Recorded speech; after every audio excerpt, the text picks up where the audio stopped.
My wife showed up to my tournament wearing another man's jersey. She doesn't know I'm competing. My wife Alyssa always told me that gaming was pathetic, that it was for losers with no future. So for 2 years I've been lying to her, saying I'd been working night shifts at a warehouse when the truth is, I'd been going to a friend's house, training and competing in gaming tournaments. I know how that sounds, but you have to understand, I genuinely thought she'd leave me if she found out. But I swore this time after this tournament, I would take her out to a fancy place and tell her that I loved her and I loved gaming. The night before, I told my wife I had work and would be out all evening. She smiled at me. No problem. I'll be out this weekend at a spa with my sister anyway. However, 5 minutes ago, I just watched her enter the gaming venue and sit in the crowd. My mind instantly started racing as I sat in my gaming chair. She knew my secret, and I was doomed. But then I saw the smile on her face and thought, maybe she came here to support me. Maybe she wasn't as against gaming as I thought, and it made me feel warm inside. But just before the match started, I watched her slip on a jersey. The enemy team's jersey, and I felt my heart drop into my stomach. I flinched every time she yelled stuff like, "Let's go, baby! You got this!" acting all passionate toward my rival. My focus was instantly shattered.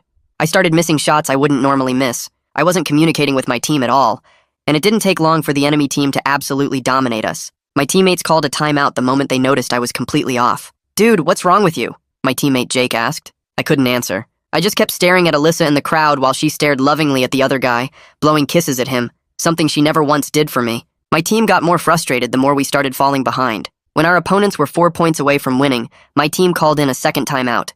This time, Jake followed my phase and saw me eyeing a woman.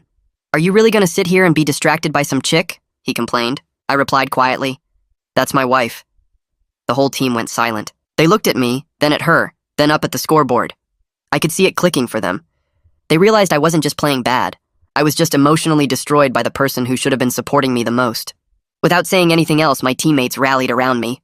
One of them slammed his hand against my back and said, "Let's crush them." 3 simple words that woke me up instantly. We huddled up and started devising completely new strategies, refusing to go down without a fight. We came back hungry for a win, more determined than we ever were before. We played unpredictably, aggressively, while I channeled all the pain into focus. The enemy score hadn't moved for almost half an hour, and at some point, we were finally neck at neck. Alyssa had fallen quiet. Other fans around her sat still, too shocked to cheer. And then, we won. The moment I brought down the final guy, I felt the tears spill instantly. My entire team screamed out, tugging at my jersey, but I just pulled them all into a hug. When the victory ceremony started, I stood on the stage staring at Alyssa while I made my speech. I'm thankful my team had my back, when my wife didn't. She completely froze as the cameras searched the crowd and placed her face on the big screen for everyone to see. She panicked and ducked, weaving through the crowd to leave. That's when her secret boyfriend from the enemy team shouted at me, "Wait, that's your wife? She told me she was single." "Yeah, well, she told me she hated gaming," I said, disappointed. The crowd quickly figured out what happened. That my wife came to the tournament wearing an enemy jersey, cheering against her own husband the whole match, and they didn't like it one bit. People began booing at her, throwing popcorn and drinks over her head while she tried to get away. But just as she reached the exit, the crowd blocked it. That's when she lost it, screaming at me that I was a liar too, that I was supposed to be at work. I lied, worried you'd leave me. You just straight up cheated. What's your excuse? It was only once, she argued. But just as she said that, one guy in the audience stood up looking completely devastated and yelled out, "You said you were dating me too last tournament." Everyone's eyes turned to her to see what she'd say next. She opened her mouth, but nothing came out at first. Her face went from pale to red as hundreds of people stared at her waiting for an explanation.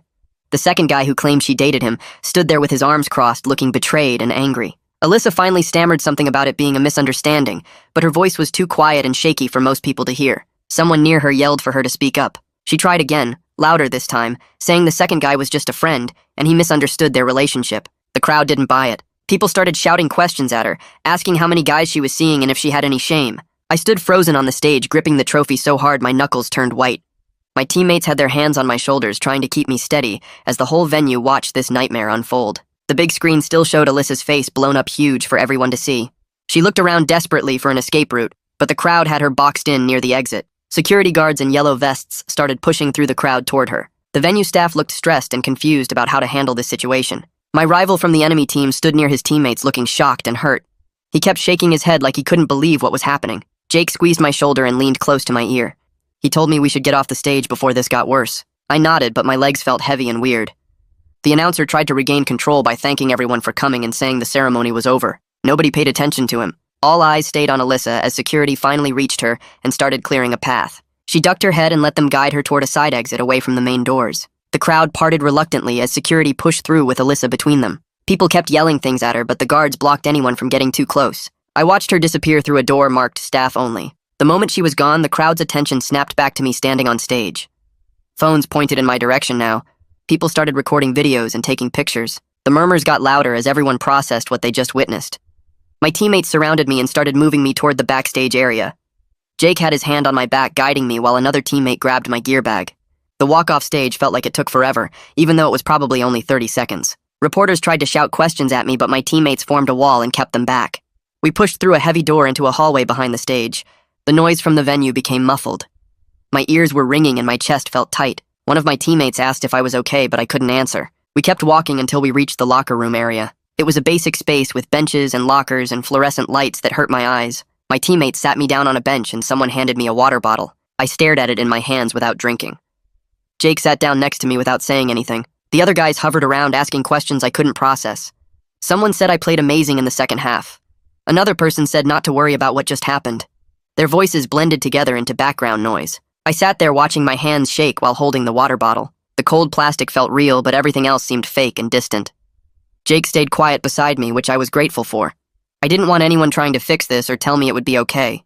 The sounds from the venue filtered through the walls, muffled cheering and music as they probably started cleaning up. My breathing slowly got more normal. The tight feeling in my chest loosened a little bit. One teammate sat on the bench across from me and said I should take my time. Another guy started packing up equipment, trying to give me space. I finally opened the water bottle and took a small sip. My throat was dry and the water helped. Jake shifted beside me but still didn't speak. I appreciated him just being there without making it weird. The locker room felt safe and quiet compared to the chaos outside. I knew I'd have to face everything eventually, but right now I just needed to breathe and process. My phone was in my bag, buzzing constantly. I could hear it vibrating against my gear. Part of me wanted to check it, but a bigger part knew it was Alyssa, and I wasn't ready for that. I took another sip of water and stared at the floor tiles. They were white with gray speckles. I counted the speckles on one tile, then another. It gave my brain something to focus on besides replaying what just happened. After sitting there for maybe 15 minutes, I stood up. My legs felt more solid now. I told Jake I needed to pack my stuff and get out of here. He nodded and asked if I wanted him to drive me. I said yes without thinking about it. The idea of being alone in my car right now felt impossible. My teammates started gathering their gear too. Someone mentioned getting food, but nobody seemed hungry.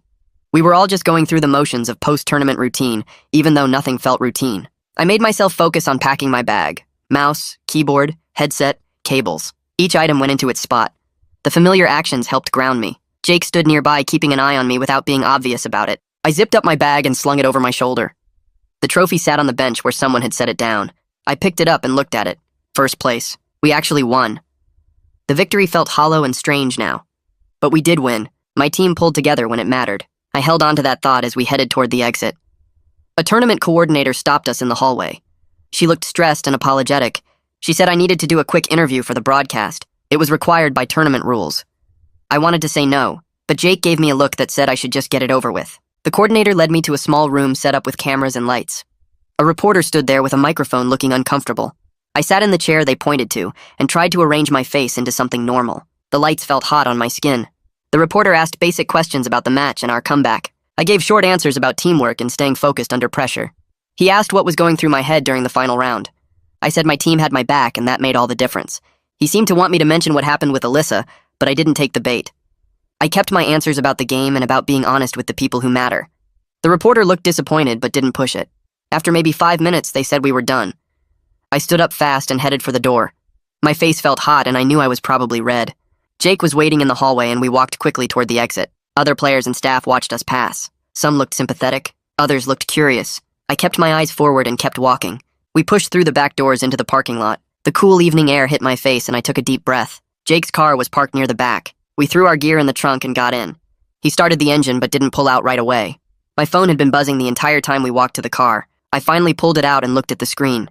23 missed calls from Alyssa. 37 text messages. I scrolled through the preview of the texts without opening them. The first ones were asking where I was. Then they got angry saying I embarrassed her. Then they switched to saying we needed to talk. Then back to angry saying I had no right to kick her out of the venue. The messages kept coming even as I watched. Another text appeared asking why I wasn't answering. I felt my jaw clench. Jake glanced over and asked if I was okay.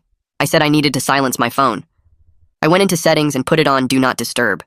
Then I shoved it deep into my bag so I wouldn't be tempted to look at it again. Jake asked if I wanted to grab food or just head to his place.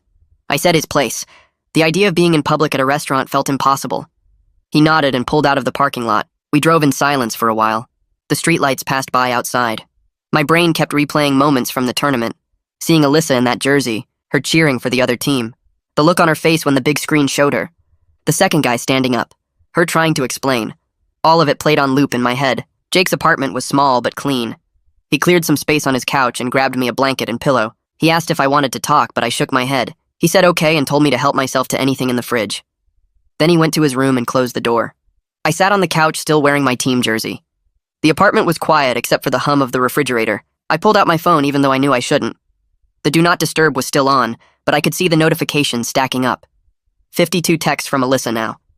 I opened my messages and typed out a text without reading hers. I said we needed to meet tomorrow at the coffee shop on campus at 2 o'clock. I said she should stay somewhere else tonight. I hit send before I could second guess it. Her response came back in less than a minute. She said I had no right to kick her out of her own apartment. She said this was my fault for lying about gaming. She said I was being cruel and unfair. I read the text feeling my anger build. I typed back that we'd talk tomorrow and left it at that. I turned my phone face down on the coffee table. The silence pressed in around me.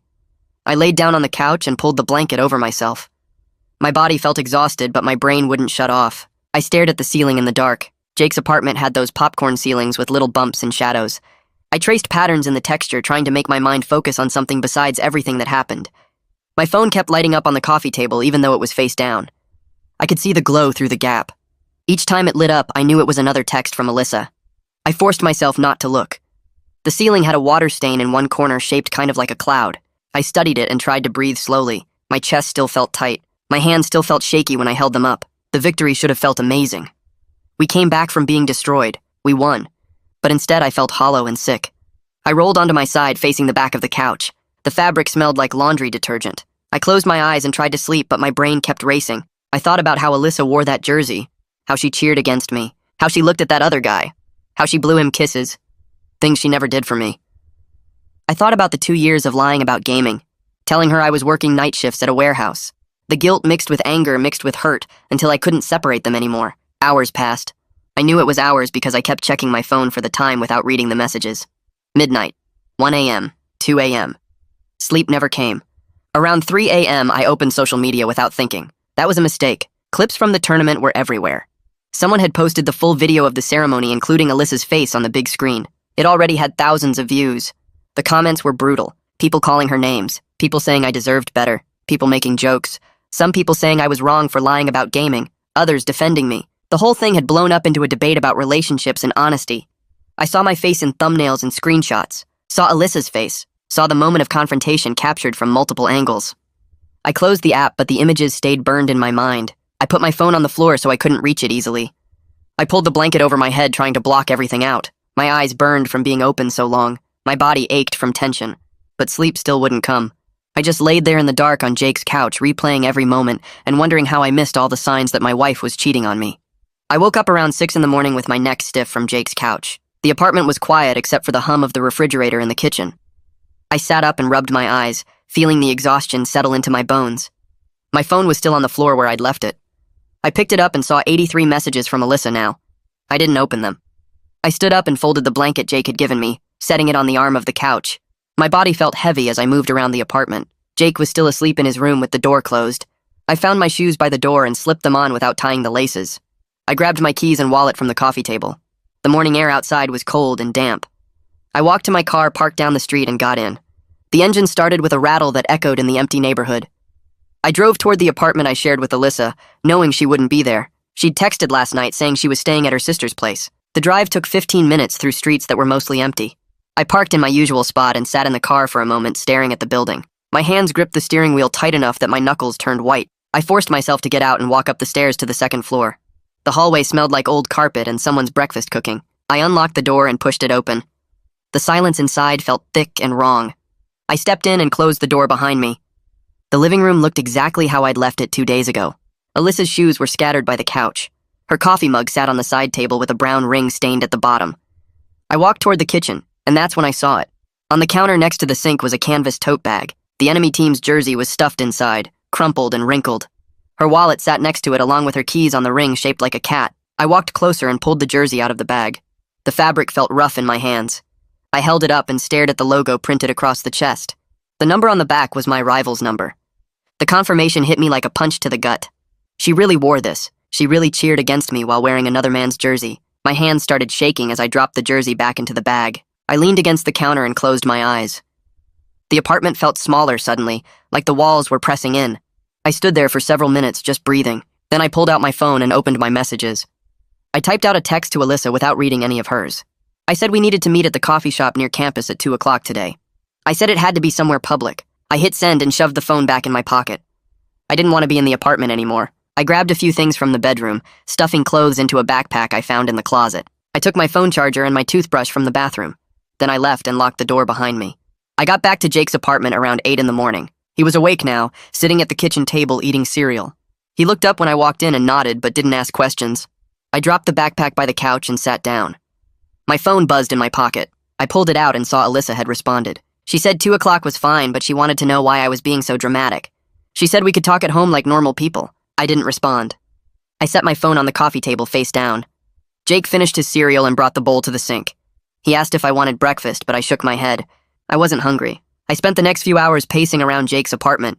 I walked from the living room to the kitchen and back again. I rehearsed what I was going to say to Alyssa. I practiced the words out loud when Jake went to take a shower. I tried different versions, different tones. Nothing felt right. At noon, I took a shower and changed into clean clothes. Jake offered to drive me to the coffee shop, but I said I needed to walk. The fresh air might help clear my head. I left his apartment at 1:30 and walked the 20 minutes to campus. The coffee shop was on the corner of a busy street. It had big windows and small tables packed close together. I went inside and ordered a black coffee I didn't really want. I sat at a table near the back where I could see the door. My leg bounced under the table as I waited. Alyssa showed up at 2:15. She walked in wearing sunglasses even though it was cloudy outside. She spotted me and walked over without ordering anything. She sat down across from me and took off the sunglasses. Her eyes were red like she'd been crying. She folded her hands on the table and stared at me.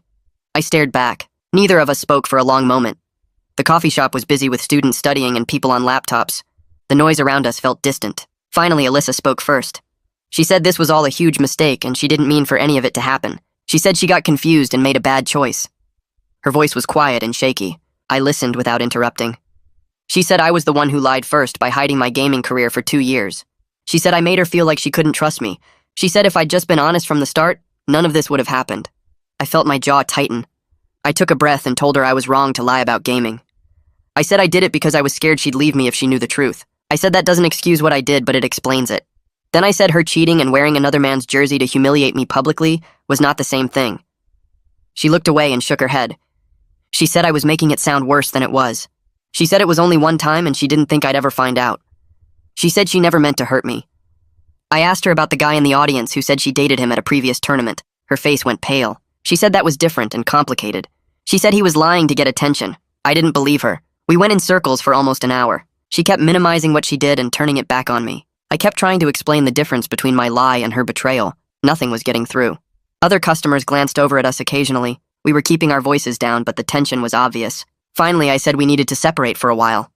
She asked what that meant. I said it meant I needed space to figure out what I wanted. I said I couldn't just pretend this didn't happen. She started crying then. She said I was abandoning her and being cruel. She said I was throwing away our marriage over one mistake. I felt something cold settle in my chest. I told her I'd come by the apartment tomorrow to get more of my things. I said she could stay there and I'd figure out somewhere else to live. She asked where I was going to go. I said that wasn't her concern right now. I stood up and left my untouched coffee on the table. She called after me, but I didn't turn around. I walked back to the apartment alone. The sky had gotten darker and it looked like rain. I let myself in and went straight to the bedroom. I pulled a duffel bag from the closet and started filling it with clothes. I grabbed my laptop and charger from the desk. I took my gaming headset and mouse. I moved through the apartment quickly, not letting myself stop to think. In the kitchen, I grabbed my favorite mug and a few other things. Alyssa's keys were still on the counter next to that canvas bag. I left them there. I took my own key off my keyring and set it on the counter. The metal made a small clinking sound when it hit the surface. I looked around the apartment one last time. The hollow feeling in my chest wasn't sadness exactly. It was just the weight of something ending. I slung the duffel bag over my shoulder and walked out. I locked the door behind me with the spare key I still had, then slid that one under the door. I didn't want any reason to come back here. My phone started buzzing constantly as soon as I got back to Jake's place. The team group chat was blowing up. I opened it and saw dozens of messages. Jake was asking if I was okay. 2 other teammates were discussing whether we needed to make a statement. Someone posted a link to a gaming news site that had already written an article about the tournament incident. The headline called it a dramatic upset with personal stakes. I scrolled through the messages feeling overwhelmed. I typed out a response saying I wanted to keep personal details private. I asked them not to talk to press or post about it on social media. I said I appreciated their support, but I needed to handle this my own way. The responses came back quickly. Everyone agreed to keep quiet. Jake sent a private message asking if I needed anything. I told him I was fine and just needed time. I set my phone down and lay back on the couch. The ceiling looked the same as it had last night. I closed my eyes. My phone buzzed again an hour later. I picked it up and saw a DM request on social media from someone named Ray Tillman. I opened it. The message was professional and polite. He said he was a journalist covering the gaming scene and wanted to offer me a chance to tell my side of what happened at the tournament. He said he understood this was a difficult time, but thought it might help to have my perspective out there. He left his email and phone number. I read the message twice. Part of me wanted to ignore it completely. Another part of me wondered if he was right. Maybe getting ahead of the story would help, but I didn't have the energy to deal with it right now. I typed back a short response saying I appreciated him reaching out, but I needed time to process before making any statements. I said I'd reach out if I changed my mind. His reply came fast. He said he understood and would respect my privacy. He said he'd be writing something regardless since it was already public, but he wanted to make sure I knew the door was open. I thanked him and closed the app. That evening, my phone rang. I saw Beck's name on the screen. Beck was my manager, the guy who handled all the business side of my gaming career. I answered, and he got straight to the point. He said sponsors were asking questions. He said they wanted to know how to handle inquiries from press and fans. He said some of them were worried about the negative attention. I felt my stomach drop. I hadn't even thought about sponsors. Beck's voice was calm and practical. He said we needed to agree on a holding statement, something brief that would satisfy companies without getting into personal details. He suggested saying I was focused on the team and wouldn't be discussing personal matters at this time. I agreed. It sounded professional and simple. We talked for a few more minutes about logistics. Beck said he'd send the statement to all relevant parties and handle any follow-up questions. He asked if I was doing okay. I said I was managing. He told me to call if I needed anything. After we hung up, I felt exhausted. The business side of my personal crisis was overwhelming. I hadn't realized how many people had a stake in my life beyond just me and Alyssa. Around 9 that night, I got a text from an unknown number. I opened it and saw it was from Camelia. She was one of our team coaches and someone I'd become friends with over the past year. The message said she heard what happened and wanted to check in. She said if I needed a place to stay that wasn't Jake's couch, she had a spare room I could use. No pressure and no timeline. I stared at the message for a long time. The offer felt generous and kind. It also felt embarrassing that I needed help like this. But Jake's couch wasn't a long-term solution, and I knew it. I texted back saying I really appreciated the offer and would take her up on it if she was sure. She responded immediately saying she was completely sure, and I could move in whenever I wanted. She said she'd text me her address. The relief I felt was mixed with shame. I was a grown adult who couldn't even keep my own living situation together. But I pushed the shame down and focused on the practical side. Camelia's place would give me stability while I figured everything else out. My phone buzzed again before I could put it down. This time it was a text from a number I didn't recognize. I opened it and saw a long message from someone who identified themselves as Alyssa's sister. The text was hostile and angry. She said I had no right to abandon my wife when she needed me most. She said I aired our dirty laundry in public and humiliated Alyssa in front of thousands of people. She said I was a coward who couldn't handle one mistake. She said Alyssa was devastated and it was all my fault. I read the message twice, feeling my anger build. Alyssa had already spun the narrative to her family. She'd painted herself as the victim and me as the villain. I thought about responding but decided against it. Anything I said would just make things worse. Instead, I blocked the number and deleted the message. The alienation stung more than I expected. I'd always gotten along with Alyssa's family. Her sister used to invite us over for holidays. Now she was sending me hate texts based on whatever version of events Alyssa had told her. One more notification popped up before I finally silenced my phone. It was a DM from my rival on the enemy team. I opened it with my jaw clenched. The message was surprisingly genuine. He said he wanted to apologize and make it clear he had no idea Alyssa was married. He said she told him she was single and really into gaming. He said he felt terrible about the whole situation and understood if I hated him. He said he just wanted me to know he'd been deceived too. I read the message several times. His tone seemed honest. I wanted to be angry at him, but the anger felt misplaced. He was a victim of Alyssa's lies just like I was. But I also couldn't bring myself to respond right away. The whole thing was too complicated and raw. I closed the app without replying and finally turned my phone completely off. I lay back on Jake's couch and pulled the blanket over myself. My mind was still racing, but at least the constant notifications had stopped. The next morning, I woke up early and searched for walk-in clinics nearby. I found one that opened at 8 and offered STD testing without appointments. The drive over felt strange, like I was moving through someone else's life. I parked in the small lot and walked through the front doors into a waiting room with beige walls and outdated magazines. The receptionist handed me a clipboard with forms asking about sexual history and symptoms. I filled everything out mechanically, checking boxes and writing dates. When I handed the forms back, she told me to wait and someone would call me soon. I sat in a plastic chair next to an older guy reading a newspaper and a young woman scrolling her phone. Nobody made eye contact. The fluorescent lights buzzed overhead and I felt exposed sitting there, like everyone knew why I was getting tested. A nurse called my name after 20 minutes and led me to a small exam room. She explained the testing process in a calm, professional voice that made me feel slightly less ashamed. The actual test was quick and clinical. She told me results would take 3 to 5 business days and they'd call with the outcome. I thanked her and left, walking back to my car with this weird, empty feeling. The responsible thing was done, but now I had to wait and wonder. Our first scrim since the tournament started at 2 that afternoon. I logged in early and ran through warm-up drills, trying to get my head right. My teammates joined the voice channel one by one, keeping the energy light. We loaded into the practice match against a mid-tier team we should have handled easily. But from the first round, I was off. I missed a call-out about enemy positioning that got Jake killed. 2 rounds later, I positioned myself too aggressively and got picked off early, leaving my team in a bad situation. My aim felt shaky, and my decision-making was slow, like I was playing through fog. Jake covered for me initially, making calls I should have made.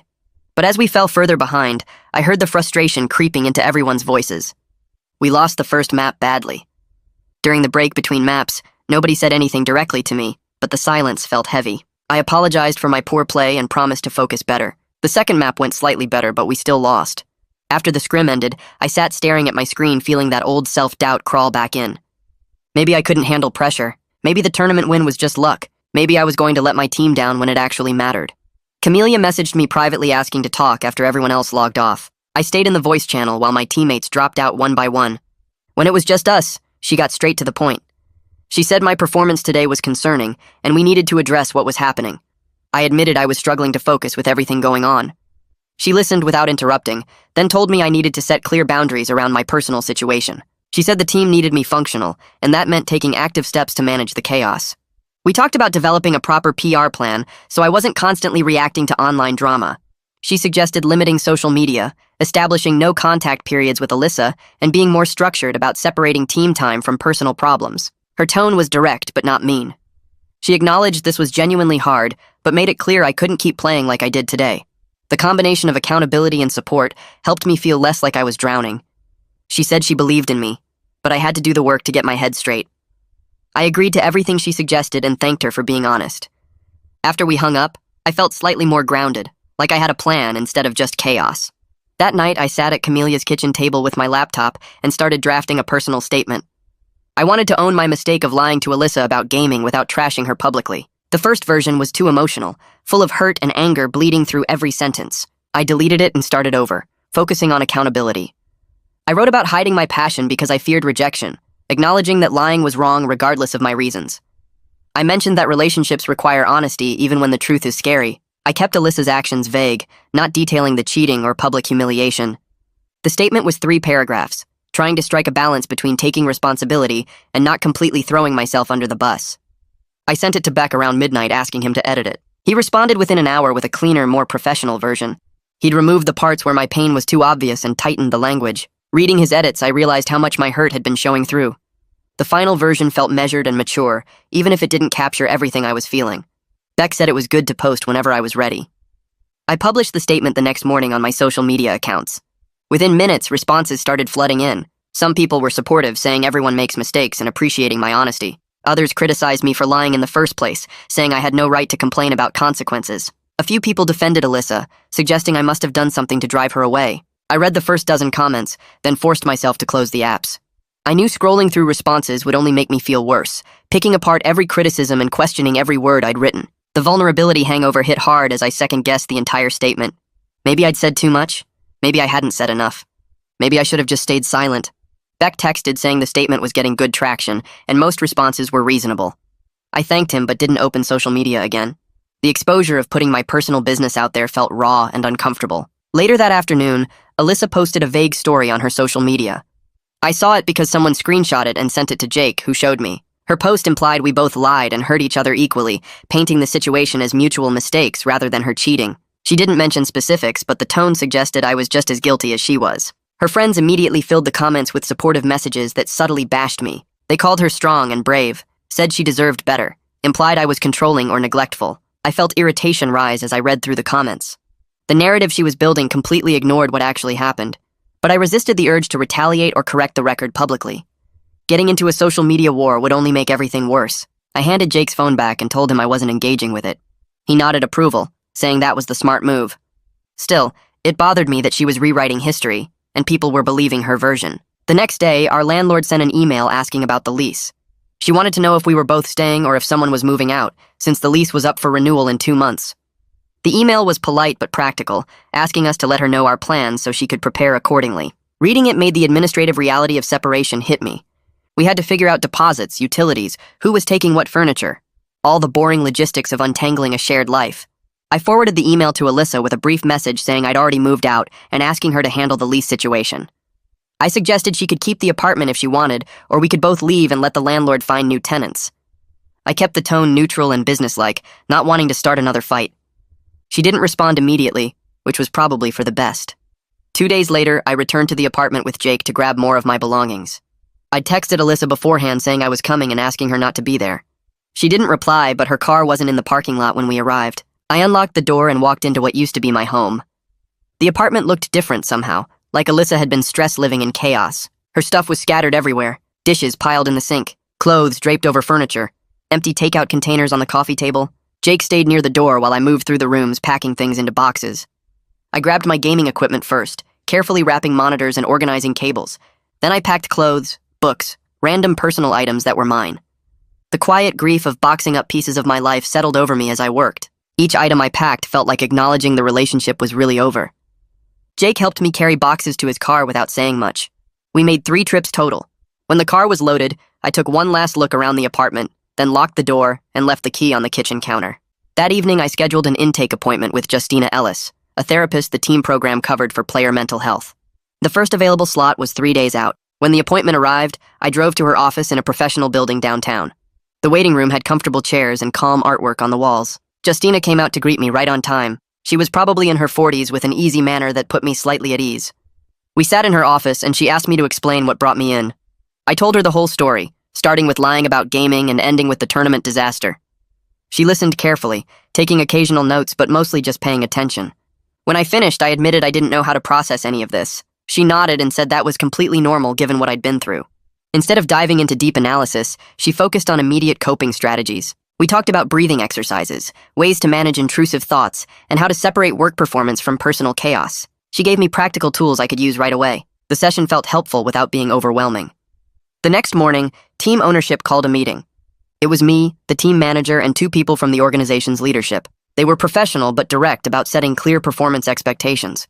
They mentioned my recent poor play and said they understood I was dealing with personal issues, but the team needed consistent performance. One of them brought up potential benching if my play didn't stabilize, framing it as a necessary option to protect the team's competitive standing.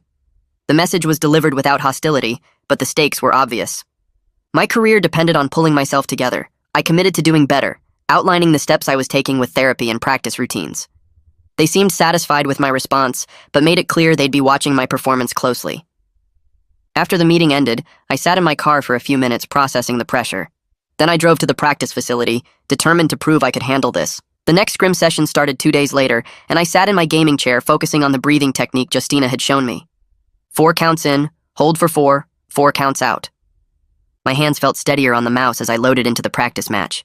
The first round started and I forced myself to make clear call-outs instead of staying silent. I spotted an enemy flanking left and called it out immediately, my voice coming through the headset without the usual hesitation. My positioning felt more deliberate as I held the angle Jake needed me to cover. We won the first round and I felt a small spark of something that wasn't shame or panic. The second round went smoother as I traded kills efficiently and rotated when my team needed support.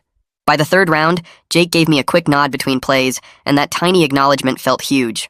We finished the scrim with a decent performance, and while I wasn't back to my peak level, I had actually functioned like a real teammate instead of dead weight. Walking out of the practice facility that evening, the small win of basic competence settled into my chest and reminded me I hadn't completely lost everything.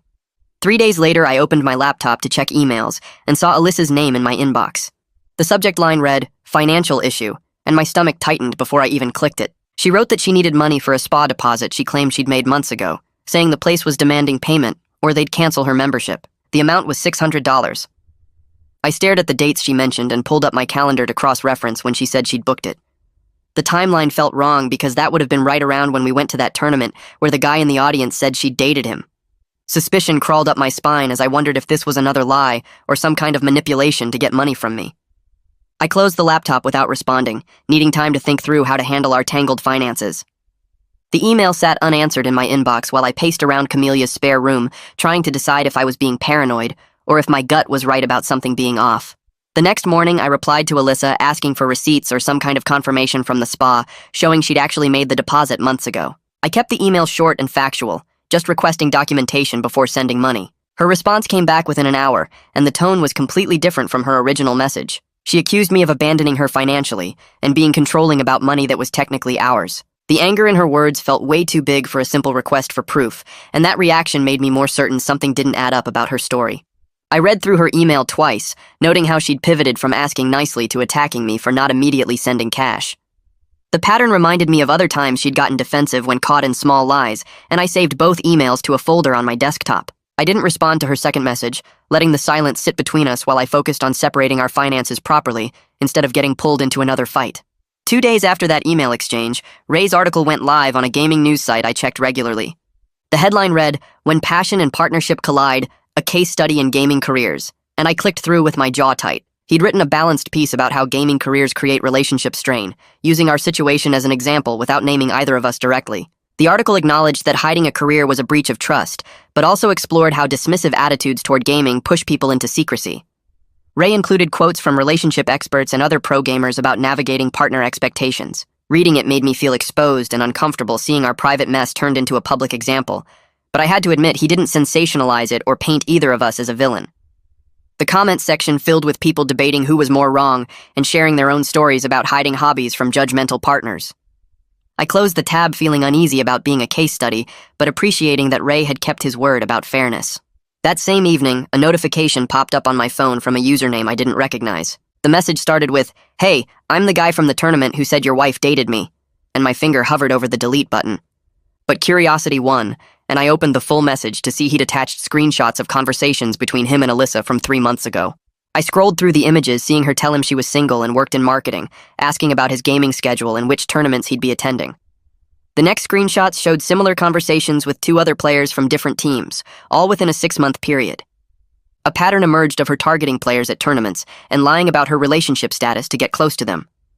One conversation had her asking a player what hotel he was staying at during an event, the flirtation obvious even through text. The clarity hit me hard because seeing the evidence laid out showed this wasn't about my failures or her feeling neglected. This was calculated behavior that had nothing to do with our problems and everything to do with her own choices. I sat on Camelia's couch staring at the screenshots until my eyes burned, processing the painful truth that I'd been blaming myself for something that was never really about me. I spent the next hour staring at those screenshots and considering whether to post them publicly or send them to people who'd been defending Alyssa online. My finger hovered over the share button multiple times as anger pushed me toward exposing her pattern of lies to everyone who thought I was the only bad guy in this situation. But each time I got close to posting, something stopped me and made me think about what kind of person I wanted to be when this was all over. Keeping the screenshots for my own understanding felt like enough because I didn't need to destroy her reputation publicly to know the truth about what happened. I didn't want to become someone who weaponized private information even if she deserved the exposure. The restraint felt like taking back some control over how I handled this whole mess instead of just reacting emotionally to everything she did. I saved the screenshots to a private folder, thanked the guy for sending them, and closed the app. The choice to keep them private wasn't about protecting Alyssa, but about protecting the person I wanted to be. 3 days later, I messaged Justina asking if she'd be willing to facilitate a joint mediation session between me and Alyssa. I explained we needed a neutral space to talk through separation logistics without it turning into a screaming match. Justina responded within a few hours saying she could do one session focused on practical communication rather than couples therapy. I forwarded her response to Alyssa expecting a hostile reply or flat refusal. Instead, Alyssa agreed to one meeting, which surprised me enough that I read her email 3 times to make sure I understood correctly. The coordination took several days of back and forth about scheduling, with Justina finding a time that worked for all 3 of us the following week. I marked the appointment in my calendar and spent the days leading up to it trying to prepare mentally for sitting in a room with Alyssa. I went in with low expectations, but some small guarded hope that maybe we could at least communicate clearly enough to handle the separation without constant fighting. The mediation session happened in Justina's office on a Tuesday afternoon, and the tension in the room made the air feel thick. Justina started by setting ground rules about taking turns speaking and focusing on practical issues rather than attacking each other. Alyssa went first and admitted she'd felt belittled by my gaming career, saying she'd grown up watching her dad waste their family's money on gambling and saw gaming as the same kind of pointless risk. She talked about resenting being left alone so many nights while I was supposedly at work, feeling like she came second to a hobby she didn't understand. Her voice cracked when she said she'd wanted me to choose her over gaming, and when I didn't, she'd looked for attention elsewhere. I sat listening without interrupting, even though parts of her explanation felt like excuses. When it was my turn, I acknowledged that hiding my career to avoid rejection had been cowardly and unfair to her. I explained I'd been scared she'd leave if she knew the truth, but that fear didn't justify lying for 2 years about where I was and what I was doing. I admitted I'd made her feel less important by prioritizing practice and tournaments without being honest about what they meant to me. Neither of us excused the other's behavior, but the honesty cut through some of the defensive posturing we'd been stuck in. Justina helped us identify that we'd both been protecting ourselves in ways that hurt the other person, and while that didn't fix anything, it at least gave us a clearer picture of how we'd gotten here. The next day, I walked into a bank branch I'd researched online and opened my own checking account separate from our joint finances. The banker walked me through paperwork and asked about direct deposits, automatic payments, and account preferences. I spent an hour updating my team payment information to route to the new account and made a list of all the shared bills that would need to be split or transferred. Each step toward financial independence felt tedious but necessary as I untangled automatic payments for streaming services, utilities, and insurance. I called the electric company to remove my name from the apartment account and updated my address with the bank to Camelia's place. The process of separating our day-to-day money made everything feel more real and final in a way that hurt differently than the emotional stuff. By the time I finished all the administrative tasks, my head ached from phone calls and forms. But I had my own account with my own money that Alyssa couldn't access or control. The independence felt like both loss and relief, acknowledging our lives were splitting apart while giving me control over my own financial future. Later that evening, I was hanging up my jacket and felt something hard in the pocket. I reached in and pulled out my wedding ring, the metal cold against my palm. I'd taken it off weeks ago and shoved it in my pocket without thinking, then forgotten about it completely. Standing there holding the ring, I felt the weight of everything that symbol used to mean, and everything it didn't mean anymore. I found the original box in my drawer and placed the ring inside carefully, unable to wear it but not ready to throw it away or sell it. The ring sat in its box on my desk while I pulled out my phone and called Camelia without planning what I'd say. She answered on the second ring, and I just said I needed someone to be there. We sat on the phone together, breathing while I processed the grief of putting away my wedding ring and accepting my marriage was really over. Camelia didn't try to fill the silence with advice or comfort. She just stayed present on the other end of the line. Her breathing matched mine, and the simple act of not being alone while I fell apart helped more than any words could have. After 20 minutes of just existing together through the phone, I thanked her and we hung up. The ring stayed in its box on my desk, a reminder of what I'd lost and what I was slowly learning to live without. The team called a meeting 3 days later about organizing a charity stream for mental health awareness. Everyone sat around the practice facility break room while Camelia explained the format and goals. The stream would run for 6 hours with rotating players and open discussion about gaming culture and personal wellness. I listened to the details about viewer donations and partner organizations without saying much. When Camelia asked if anyone wanted to share their story briefly during the broadcast, the room went quiet. I raised my hand before I could overthink it. Jake looked at me with raised eyebrows but nodded approval. We spent the next hour planning segments and topics, keeping everything structured so nobody felt pressured to overshare.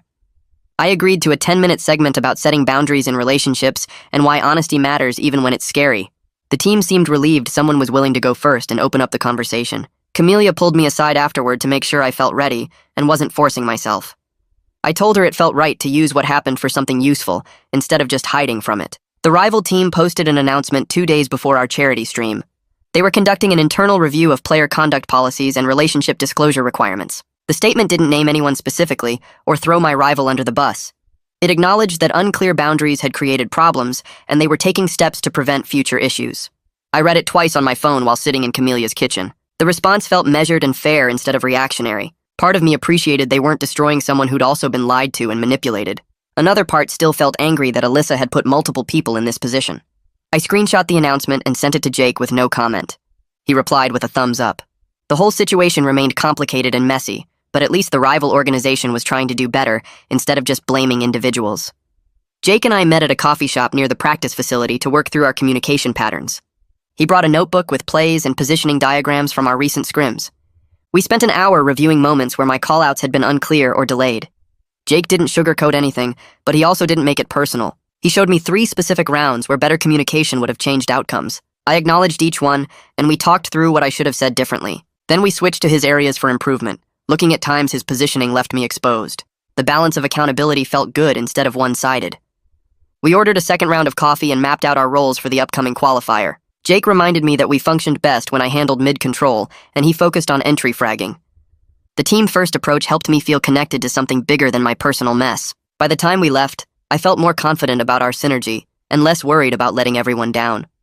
I came home from practice to find a cardboard box sitting outside Camelia's door.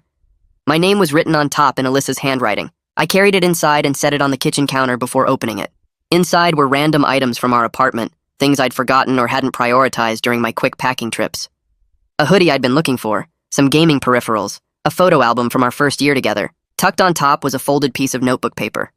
I unfolded it and read her handwriting saying she didn't mean to hurt me and hoped I was doing okay. The apology felt hollow and self-serving, more about making herself feel better than genuine remorse. Nothing in the note acknowledged the full scope of what she'd done or showed real understanding of the damage. I read it twice looking for something authentic, but only found vague regret. The conflicted softening her words tried to create didn't take hold. I folded the note back up and stuck it in the box without responding. Camelia asked if I was all right when she got home, and I just shrugged. The box sat in my room for 2 days before I finally unpacked it and threw the note away. I bought a wall calendar and a pack of colored markers to build a proper training schedule. Sleep time got marked in blue, meals in green, scrim blocks in red, solo practice in orange. I set alarms on my phone for each transition and stuck to them even when I didn't feel like it. Meal prep happened every Sunday with chicken, rice, and vegetables portioned into containers. My sleep schedule shifted to consistent 8-hour blocks instead of the chaotic pattern I'd been running. The discipline felt good after weeks of emotional chaos. Having control over something tangible made me feel less powerless about everything else. My gameplay started showing real improvement as the routine took hold. Shots landed more consistently, positioning felt more natural, callouts came faster. Jake noticed during scrims and mentioned my timing was getting sharp again. The structure gave me something to focus on besides the constant replay of tournament drama. Each day following the schedule felt like a small win building towards something bigger. The clinic called with my test results on a Tuesday morning. Everything came back negative. I thanked the nurse and hung up feeling a wave of relief without any celebration. The clean bill of health removed one source of anxiety from the pile of stress I'd been carrying. I filed the paperwork in a folder with other medical documents and closed the drawer. The whole experience of needing the test in the first place still made me feel gross. I tried not to think about why it had been necessary or what it said about my marriage. Instead, I focused on the relief of crossing one more thing off my worry list. Jake texted asking how it went, and I replied with a simple thumbs up. He sent back a fist bump emoji. The small exchange of support helped more than a long conversation would have. I spent the rest of the day training and didn't let myself dwell on any of it. Beck called during my lunch break to tell me he'd secured a sponsor queue and a session for the following week. The energy drink company wanted me to answer fan questions on their social media.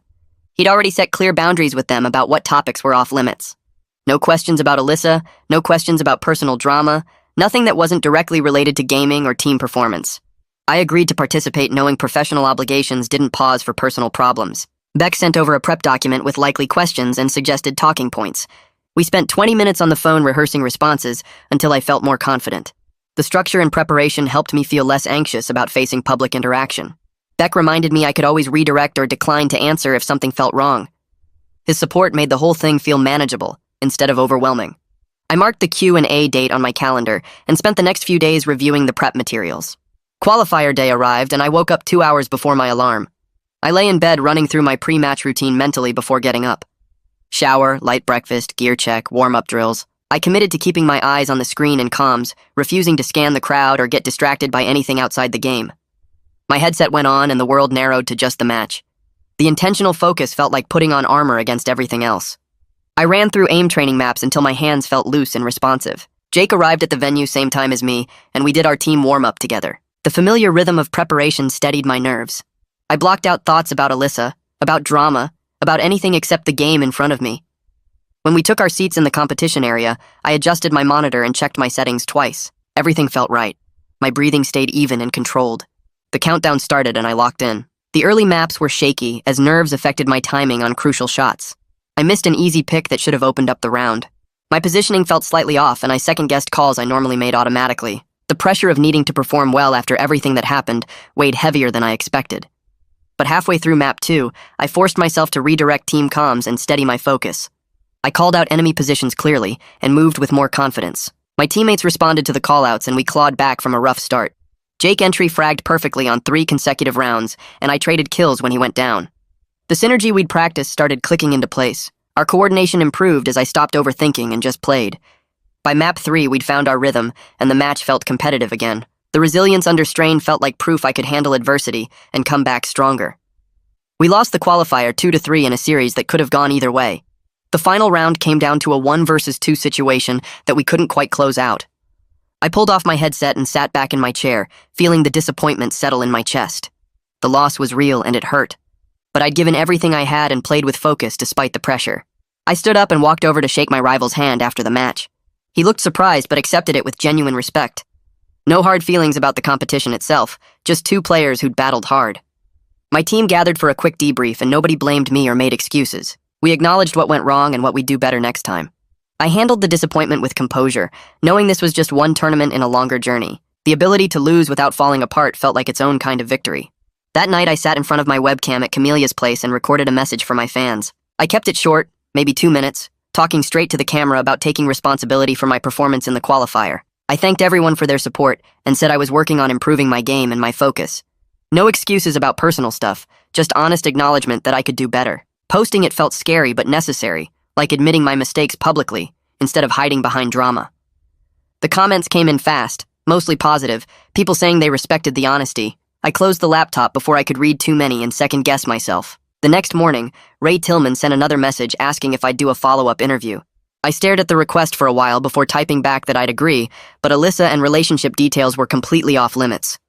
He responded within minutes saying he respected that and wanted to focus on gaming culture and personal growth anyway. We scheduled a call for that afternoon, and I spent an hour beforehand going over what I wanted to say. The actual interview went better than expected. Ray asked thoughtful questions about balancing career pressure with mental health, about the gaming community's reaction to personal drama, about what I'd learned.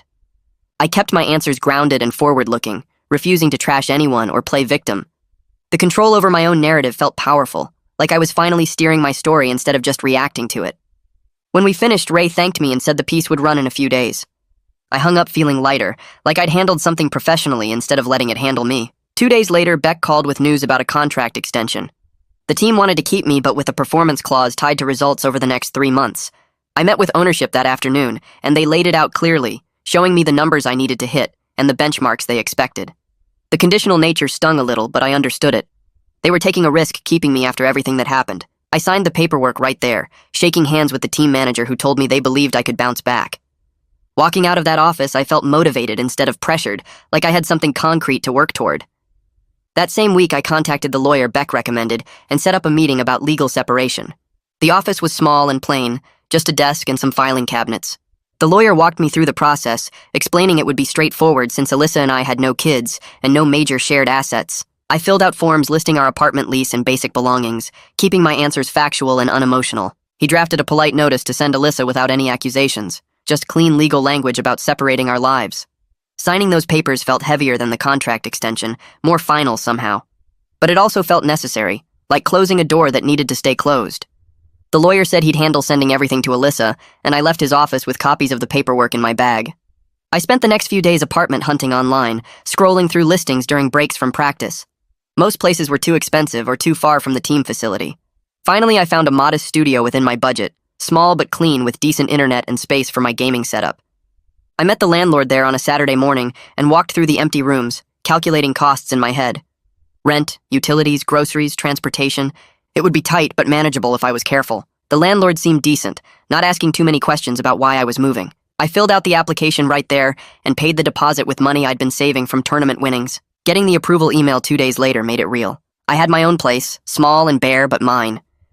Looking at photos of the empty studio on my phone, I felt something like hope mixed with anxiety about making it work. Camelia offered to help me move in the following weekend, showing up with her truck and a toolkit. We spent the afternoon hauling boxes and assembling furniture I'd ordered cheap online. She helped me set up a practice area by the window and a sleeping space in the corner, making suggestions about routines and boundaries without being pushy. We talked about keeping practice time separate from streaming time, about building in breaks and meal prep. Her supported independence gave me confidence that I could actually maintain this setup long term. When we finished, she ordered pizza, and we ate sitting on my floor, the space feeling less empty with another person there. After she left, I sat alone in my studio and felt the quiet settle around me. Strange, but not bad. My next therapy session with Justina came a few days later. We talked about my pattern of lying to Alyssa to keep her love versus choosing honesty, even if it meant losing someone. Justina reframed it as choosing authenticity over security, asking me what kind of relationships I wanted to build going forward. The insight didn't fix everything or give me easy answers, but it shifted how I thought about being real with people. I left that session with more questions than answers, wondering if I'd ever be brave enough to just be myself from the start. Somehow that uncertainty felt right, like growth instead of resolution. That evening, Alyssa texted asking if I'd consider couples counseling to work things out. I stared at the message for a long time before typing back that I was keeping the legal separation moving forward. I tried to make my response firm but not cruel, acknowledging we both had work to do separately before we could even think about together. Her reply came fast, angry emojis and accusations that I was giving up too easily. I didn't engage further, just put my phone down and focused on other things. The boundary felt clean, even though maintaining it was hard. A few days later, I packed up a box of Alyssa's keepsakes I'd found in my stuff, things like photos and jewelry she'd left behind. I included a note owning my part in our problems, apologizing for the lying while also requesting 90 days of no contact so we could both heal. The gesture wasn't about reconciliation, just clean closure. I drove to our old apartment and left the box by her door without knocking, texting her that it was there. Driving away felt like the final step in letting go, painful but necessary. Our scrim block the following week went smoother than it had in a while. My teammates noticed my communication was steadier, my positioning more deliberate. Jake gave me a nod after one particularly good round and said my callouts were on point. The quiet confidence building in my gameplay felt earned rather than lucky, like all the work was actually paying off.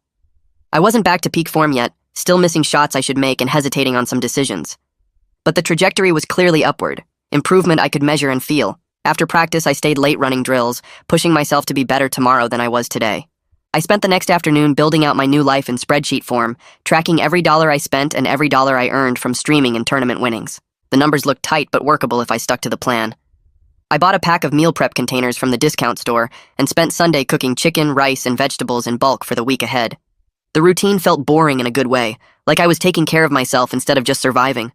I taped a color-coded training schedule to my wall above my desk, blocking out scrim time in blue, solo practice in green, and streaming hours in yellow.